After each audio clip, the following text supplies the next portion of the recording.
భద్రాద్రి కొత్తగూడెం జిల్లా దుమ్మగూడెంలో రోడ్ల నిర్మాణం చేపట్టేంత వరకు ఇసుక లారీలు ఆపాలని అఖిలపక్షం ఆధ్వర్యంలో బంద్ నిర్వహించారు. ముఖ్యమంత్రి రేవంత్ రెడ్డి ఇసుక ర్యాంపు నిర్వహిస్తున్న కారణం ప్రభుత్వానికి ఆదాయం వస్తుంది మంచిది, కానీ ఇసుక ర్యాంపుల లారీల కారణంగా భద్రాచలం, దుమ్మగూడెం, చెర్ల వెంకటాపురం, వాజేడ ప్రధాన రహదారి రోడ్డు మొత్తం ధ్వంసమయ్యి గత 6 నెలల నుంచి ప్రజలు తీవ్ర అవస్థలకు గురవుతున్నారు. ఇసుక లారీల కారణంగా ప్రమాదాలు జరిగి దాదాపు 40 మంది యువకులు, మహిళలు ప్రాణాలు కోల్పోయారు.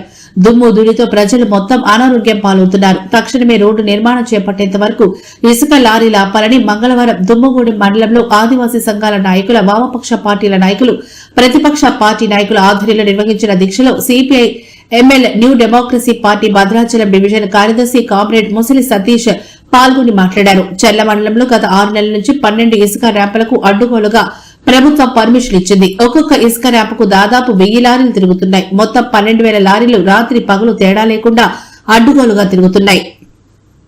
ఈ ఇసుక ర్యాంపుల కారణంగా చెర్ల మండలం, దుమ్మగూడెం మండలం ప్రధాన రహదారి మొత్తం ధ్వంసమయ్యి దుమ్ము ధూళితో ప్రజల అనారోగ్యం పాలవుతున్నారు. దుమ్మగూడెం మండలం ఎంఆర్ఓ అశోక్ కుమార్ భద్రాద్రి కొత్తగూడెం జిల్లా కలెక్టర్తో మాట్లాడి 10 రోజుల్లో రోడ్ల నిర్మాణం చేపిస్తామని హామీ ఇచ్చిన కారణంగా దీక్ష విరమించుకోవడం జరిగింది. ఈ కార్యక్రమంలో యువకులు, ఆదివాసీ సంఘాల నాయకులు, వామపక్ష పార్టీ నాయకులు, ప్రతిపక్ష పార్టీ నాయకులు, కిరాణా షాపులు, ఇతర దుకాణాల మహిళలు, ప్రజలు తదితరులు పాల్గొన్నారు.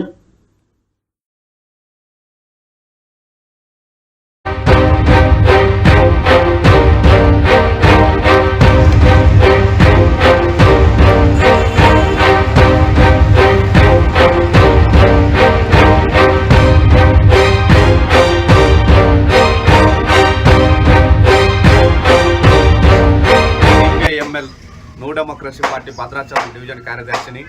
ఈరోజు దుమ్మగూడెం మండలంలో ఇవాళ దుమ్మగూడెం యువత మొత్తం కూడా, అట్లాగే ప్రతిపక్ష పార్టీలు, అట్లాగే వామపక్ష పార్టీలు కూడా ఇవాళ విప్లవాత్మక నిర్ణయం తీసుకున్నారు.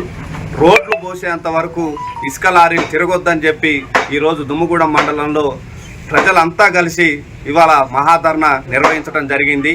దీనికి అధికారులు 10 రోజులు మాకు సమయం ఇవ్వండి, ఈ 10 రోజులలో రోడ్లు నిర్మిస్తాం అని చెప్పి హామీ ఇచ్చారు.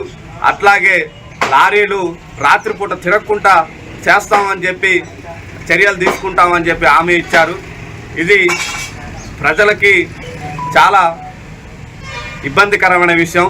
ఇసుక లారీలు తక్షణమే నిలుపుదల చేయాలి, ఇక్కడ రోడ్లకు మరమ్మతులు చేయాలి. ఇప్పటికీ దాదాపు 4 నెలల నుంచి 30-40 మంది ప్రాణాలు కోల్పోయారు ఇసుక లారీల కారణంగా. రోడ్లు మొత్తం కూడా ధ్వంసం అయిపోయి, ఇంతకు ముందు కూడా దీని మీద ఉద్యమాలు, కార్యక్రమాలు చేసినా కూడా అధికారులు పట్టించుకునే పరిస్థితి లేదు. ఇప్పటికైనా అధికారులు స్పందించి, పాలకులు స్పందించి ఇసుక ర్యాంపుల్ని నిలుపుదల చేయాలని చెప్పి, రోడ్లను నిర్మించే వరకు ఇసుక లారీలు ఆపాలని ఇవాళ విద్యార్థులకు, రైతులకు, అట్లాగే ప్రజలకు తీవ్ర ఇబ్బంది కలుగుతూ ఉన్నది. దుమ్ము ధూళితోని ఇవాళ రోడ్ల పక్కలున్న షాపులంతా కూడా తీరా ఇబ్బంది పడతా ఉన్నారు. కాబట్టి దీన్ని పాలకులు అర్థం చేసుకొని ఒక 10 రోజుల వరకు లారీలను నిలుపుదల చేసి, తర్వాత లారీలను రోడ్లు నిర్మించినాక నడిపించుకోవాలని చెప్పి ఇసుక ర్యాంపులని ఇవాళ సిపిఐఎంఎల్ న్యూ డెమోక్రసీ పార్టీగా డిమాండ్ చేస్తూ ఉన్నాం. అట్లాగే ఇవాళ వచ్చిన ప్రజలందరికీ కూడా సిపిఐఎంఎల్ న్యూ డెమోక్రసీ పార్టీ తరఫున విప్లవ ధన్యవాదాలు తెలియజేస్తా ఉన్నాం.